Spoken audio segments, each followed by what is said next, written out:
Pergolakan politik pembangkang di Sabah semakin ketara selepas beberapa lagi ahli Dewan Undangan Negeri keluar parti termasuk yang terbaharu dari DAP.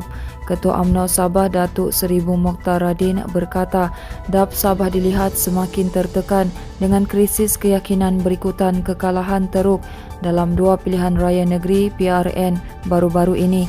Katanya lagi walaupun belum diketahui ke mana hala tuju adun DAP yang bertindak keluar parti, namun Bung Mokhtar percaya mereka mempunyai perancangan tersendiri. Semalam adun Sri Tanjung Justin Wong dan adun Elopura Calvin Chong bersama bekas senator Adrian Lasimbang mengumumkan keluar daripada DAP berkuat kuasa serta-merta. Sementara itu, penyaluran segera bantuan kewangan dan bantuan lain untuk mangsa banjir di daerah ini dapat direalisasikan hasil hubungan rapat di antara Kerajaan Sabah dan Persekutuan. Menteri di Jabatan Perdana Menteri Hal Ehwal Sabah dan Sarawak, Datuk Seri Dr. Maximus Ongkili, berikutan itu berkata adalah penting untuk mengekalkan hubungan baik dengan Kerajaan Persekutuan bagi memastikan penderitaan rakyat didengari. Sejumlah 1,161 isi rumah yang terjejas banjir baru-baru ini tersenarai menerima BWI dengan seramai 829 orang menerimanya hari ini, manakala baki 332 orang sudah menerima BWI masing-masing sebelum ini. Maximus berkata kira-kira 1.4 bilion ringgit diperuntukkan oleh kerajaan untuk meringankan beban mangsa banjir berikutan banjir baru-baru ini di 6 negeri termasuk Sabah. Katanya setiap isi rumah boleh menerima antara RM10,000 hingga RM61,000 untuk pemulihan kerosakan akibat banjir bergantung kepada jumlah kerugian harta benda yang mereka alami.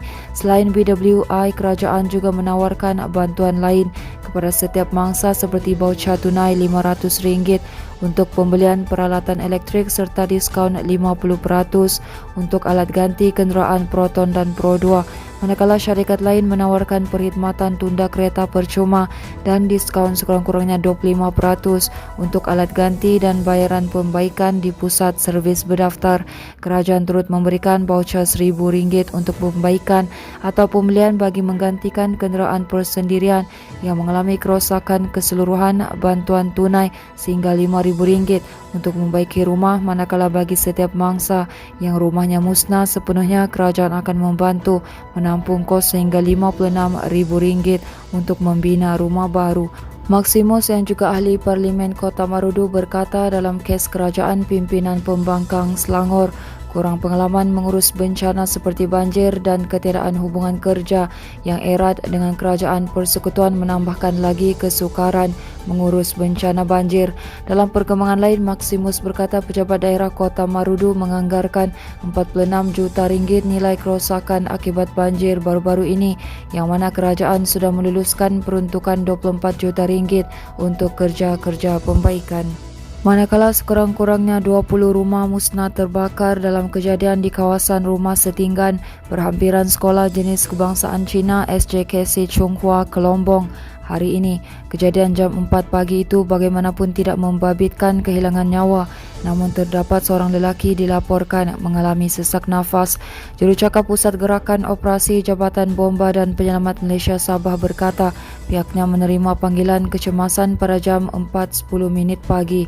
Katanya sepasukan 28 anggota dan pegawai bersama 3 jentera serta van unit bantuan perkhidmatan kecemasan dari Balai Bomba dan Penyelamat Lintas, Penampang dan Kota Kinabalu dikerahkan bergegas ke lokasi kejadian. Katanya sebaik tiba di lokasi kejadian, kebakaran didapati membabitkan rumah setinggan berkeluasan 5,574 meter persegi. Tambahnya lagi operasi pemadaman segera dijalankan bagi mengawal api daripada terus merebak ke sebahagian besar lagi rumah setinggan berhampiran. Menurutnya terdapat seorang mangsa terlibat dilaporkan mengalami sesak nafas diberikan rawatan awal oleh pasukan EMRS. Katanya mangsa kemudiannya dihantar ke hospital menggunakan jentera EMRS. Sebarang perkembangan akan dikemas kini dari semasa ke semasa.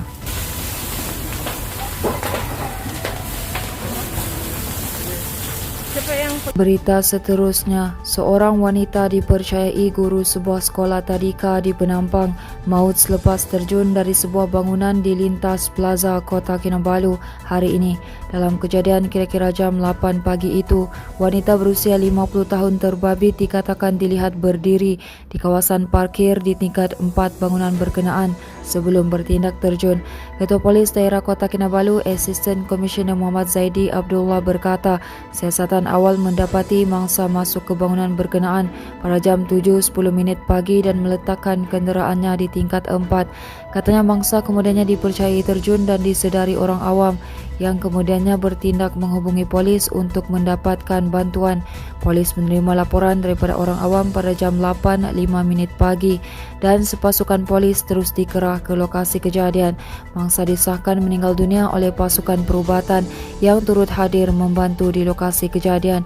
Menurutnya, siasatan awal pasukan forensik polis hanya menemui beberapa kesan kecederaan pada badan mangsa dipercayai kesan impak terjatuh dari tempat tinggi.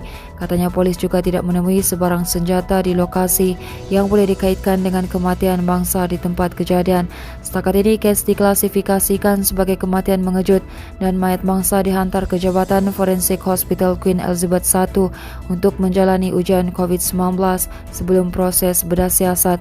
Dalam kejadian pagi tadi, beberapa pemandu kenderaan yang melalui jalan berkenaan terkejut selepas melihat seorang wanita tiba-tiba jatuh dan terbaring di atas jalan. Beberapa saksi kejadian turut mendakwa sempat melihat wanita terbabit meraung kesakitan sebelum terus tidak sedarkan diri.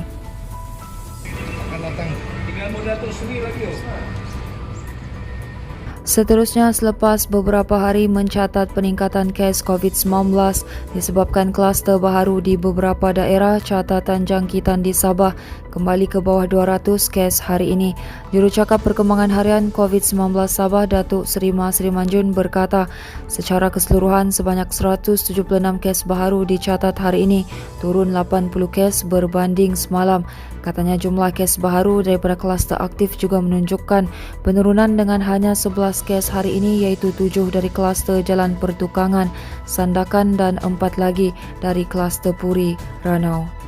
Teruskan bersama kami di asoka.com, berita komprehensif.